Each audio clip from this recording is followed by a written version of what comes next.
ये मूल कॉन्सेप्ट है मेरा नेक्स्ट लेक्चर है और इससे पहले लेक्चर आप लोगों को बहुत पसंद आया, बहुत अच्छा लगा। तो इसी उम्मीद के साथ में कि नेक्स्ट लेक्चर भी आपको बहुत अच्छा लगेगा। स्टार्ट करते हैं। सो पहला असाइनमेंट है, eight 300 kelvin and 1 atmosphere pressure 15 ml of a gaseous hydrocarbon requires 375 ml of air containing 20% oxygen by volume for complete combustion. After combustion, the gases occupies 330 ml. Assuming that water formed is in liquid form and volume were measured at the same temperature and pressure, formula of hydrocarbon is. So given assignment में हमें क्या दे रखा है? Given assignment में 375 ml जो air है उसका 25% oxygen combustion करती है 15 ml हाइड्रोकार्बन का। तो सबसे पहले हाइड्रोकार्बन वाली इक्वेशन हम ड्रॉ कर लेंगे। इडियोमेट्री में हाइड्रोकार्बन की कंबशन के लिए एक इक्वेशन मैं आपको बता देता हूँ। ये इक्वेशन याद रखना क्वेश्चन सॉल्व करने के लिए। CxHy plus x plus y by 4 O2 gives xCO2 plus y by 2 plus y by 2 H2O liquid. जो कहा वाटर तो लिक्विड ही है। इस केस में जो हाइड्रोकार्बन है इसका वॉल्यूम हमें दे रखा है। हाइड्रोकार्बन का वॉल्यूम कितना है? हाइड्रोकार्बन का वॉल्यूम है 15 ml। तो इसका 15 ml हाइड्रोकार्बन हमें दे रखा है और साथ में ये कहा गया है जो ऑक्सीजन है वो कितना कंज्यूम हुआ है। ऑक्सीजन टोटल जो है यहाँ पे जो ले रखा था गैस का इनिशियल वॉल्यूम जो है, गैस का जो इनिशियल वॉल्यूम है वो है 375 ml गैस का इनिशियल वॉल्यूम है। तो उसका 20% जो है ऑक्सीजन यूज हुआ है। तो उसका 20% निकाल लो।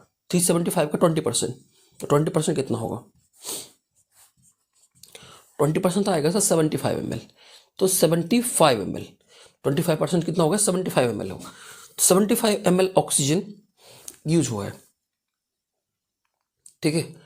उसके बाद देन कुछ और भी दे रखा हमें क्वेश्चन में, तो वो भी लिख लेते हैं।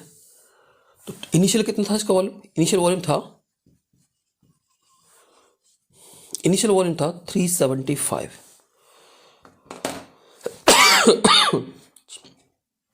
तो उनसे तबीयत खराब है कुछ। 375, ठीक है। इसके बाद गैस की कंबशन के बाद जो वॉल्यूम निकल के आया है वो वॉल्यूम कितना है? गैस की कंबशन के बाद जो टोटल वॉल्यूम है वो है 333। तो जब ये गैस जो कंप्लीटली कंबशन हो जाएगी तो रिएक्टेंट तो बचे ही नहीं है इसमें। क्या प्रोडक्ट ही है? प्रोडक्ट क्या? Carbon dioxide. वाटर क्या है? लिक्विड है। जो वॉल्यूम है ना ये केवल गैसेस का वॉल्यूम दे रखा हमें, वॉल्यूम दे रखा गैसेस का वॉल्यूम। तो उसमें कार्बन डाइऑक्साइड कितना प्रोड्यूस होगा? इनिशियली कितना था? 375, अब कितना है? 330। तो इसमें जो बचेगा वॉल्यूम वो कार्बन का ही वॉल्यूम होगा। तो इसमें से माइनस कर लेते हैं, 375 में से माइनस कर लेते हैं, होगा 545। सो 45 ml जो है ना वो कार्बन डाइऑक्साइड प्रोड्यूस हुआ है। तो हमें यहाँ मिल गया 45 ml जो है कार्बन डाइऑक्साइड प्रोड्यूस हुआ है। 45 ml कार्बन डाइऑक्साइड प्रोड्यूस हुआ है। तो यहाँ पे 45 ml हो गया इसका कार्बन डाइऑक्साइड का, 45 ml कार्बन डाइऑक्साइड का। और हमें निकालना क्या है? हाइड्रोकार्बन का फॉर्मूला। सो असाइनमेंट में, गिवन असाइनमेंट में जो हाइड्रोकार्बन है उसको हमें माना है CxHy। तो हमें अब x क्या है ये निकालना है और y क्या है ये निकालना है। बस ये हमारा टारगेट होगा। XY की वैल्यू रख देंगे x की प्लेस पे और y की वैल्यू y की प्लेस पे। बस हमें x और y मिल जाए कहीं से। देखो कितना आसान सा काम है ना। अलग अलग पब्लिशर ने अलग अलग चीज़ें पब्लिश की है, लेकिन ये देखो कितना आसान काम है। तो आपको यहाँ पता है जो 75 ml है वो कितने मोल्स का है और 15 ml कितने का है? 1 मोल्स का है, ठीक है। तो सबसे पहले हम निकालते हैं किससे। हमें दे रखा है जो 45 ml है कितने का है? x मोल्स का है।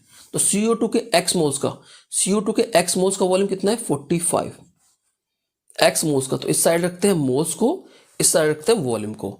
सेम ऐसे हम स्टैंडर्ड कंडीशन ले सकते हैं हाइड्रोकार्बन की। तो हाइड्रोकार्बन में 15 ml ले रखा है, कितने मोल्स का? 1 मोल्स का। तो हाइड्रोकार्बन टोटल हाइड्रोकार्बन कितना? 1 मोल्स है। तो हाइड्रोकार्बन का 1 मोल्स का जो वॉल्यूम है वो कितना है? वो 15 ml है। तो ये इक्वेशन 1 होगी, इक्वेशन 2 होगी। अगर 1 को 2 से डिवाइड कर दें, डिवाइड करने के बाद क्या आएगा? हम x की वैल्यू निकाल सकते हैं। तो 15 3 जा, सो x की वैल्यू आई हमारे पास 3, x की वैल्यू निकल के आ चुकी है 3।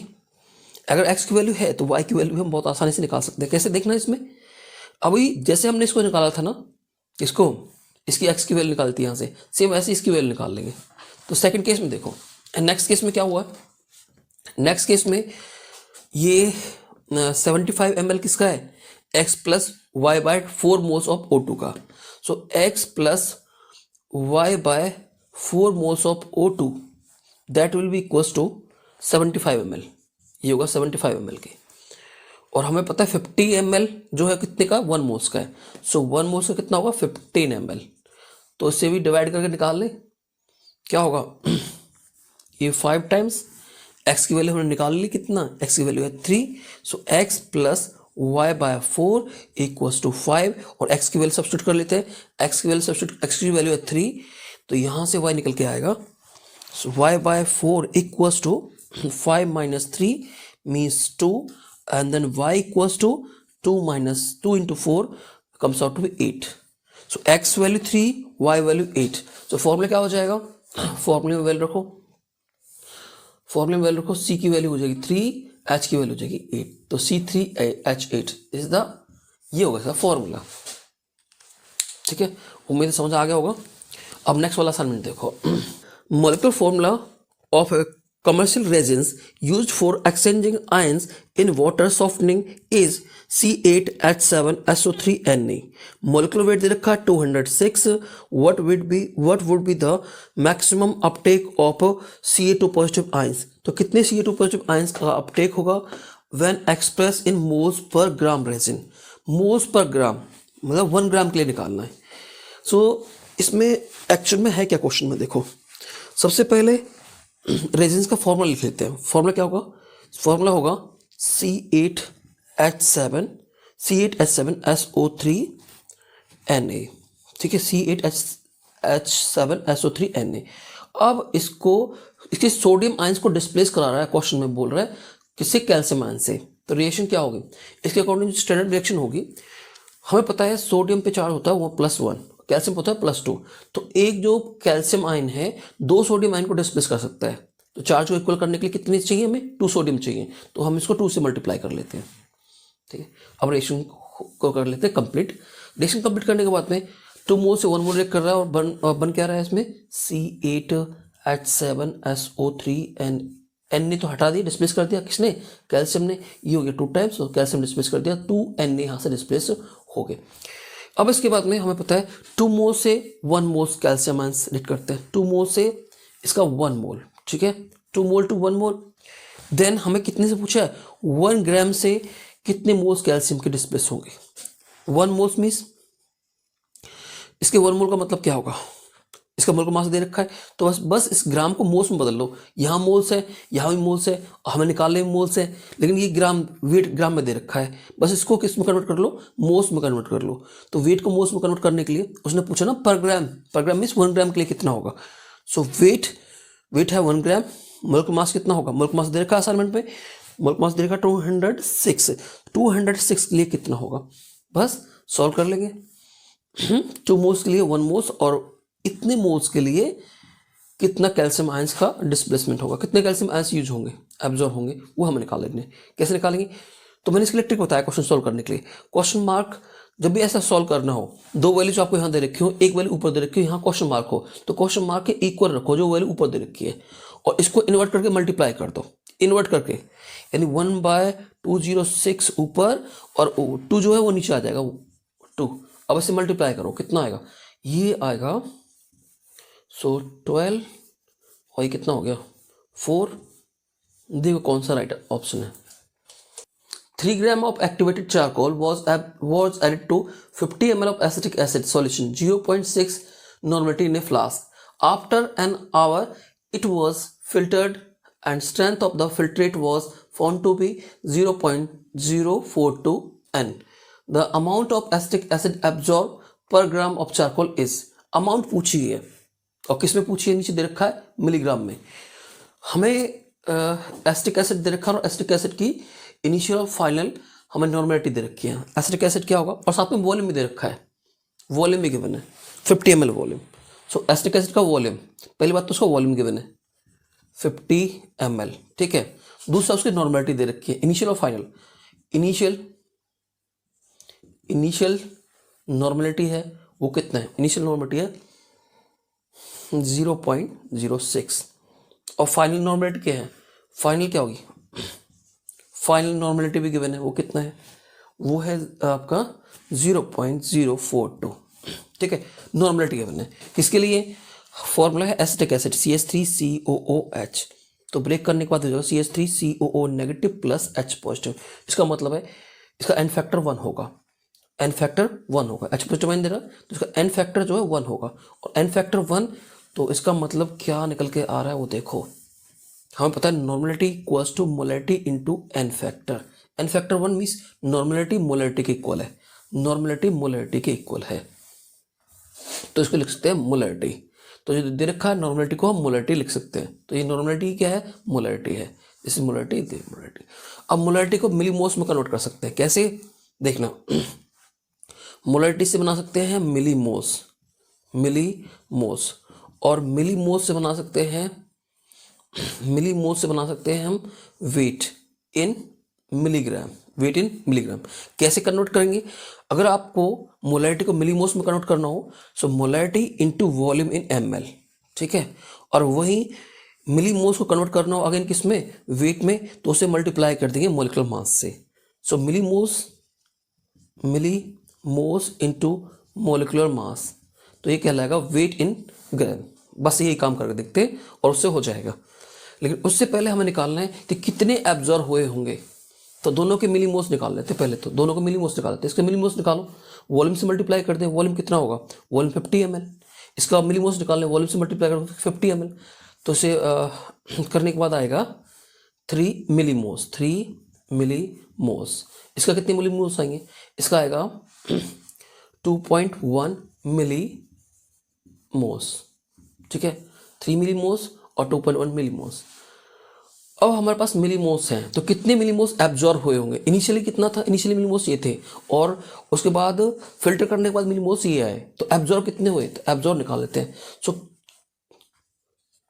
एसिटिक एसिड के जो एब्जॉर्ब मिलीमोल्स हैं वो कितने हैं, वो 3 - 2.1, ये हो जाएगा 0.9 मिलीमोल्स। तो हमारे पास अब वो मिलीमोल्स आ सकते हैं जिनका हमें वेट निकालना है, तो फॉर्मूला वही अप्लाई करेंगे जो मैंने बताया था, मिलीमोल्स को कन्वर्ट करोगे आप वेट में।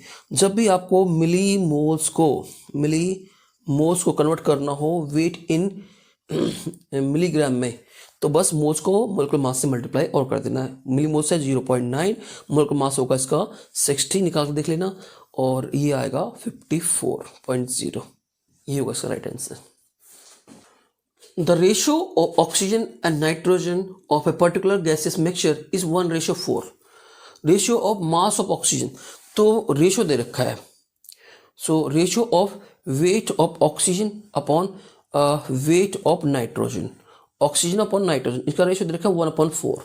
फिर हमें मॉलिक्यूल्स का रेशियो पूछा उसने, मॉलिक्यूल्स का रेशियो क्या होगा, जब भी ऐसा असाइनमेंट सॉल्व करना हो कि मॉलिक्यूल्स का रेशियो पूछा है तो बस मोल्स का रेशियो निकाल दो। मोल्स का रेशियो कैसे, number of moles of oxygen divide by number of moles of nitrogen.